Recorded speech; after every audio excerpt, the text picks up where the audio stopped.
بسم اللہ الرحمن الرحیم۔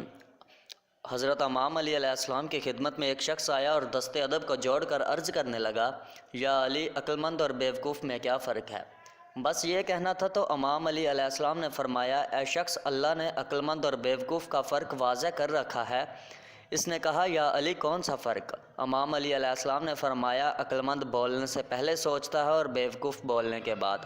اے شخص، یاد رکھنا، انسان ایک دکان ہے اور زبان اس کا تالا۔ جب زبان بولتی ہے تو معلوم ہوتا ہے کہ یہ دکان سونے کی ہے یا لوہے کی۔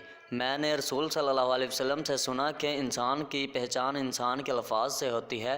جو انسان جیسا سوچے گا تو اس کے سوچ کی جھلک اس کے الفاظ سے ابھرے گی، اور اسی سوچ سے اس کی ایک پہچان بن کر زمانے کے سامنے آئے گی، اور وہیں یہ فیصلہ ہوگا کہ وہ انسان عزت کے قابل ہے یا ذلت کے۔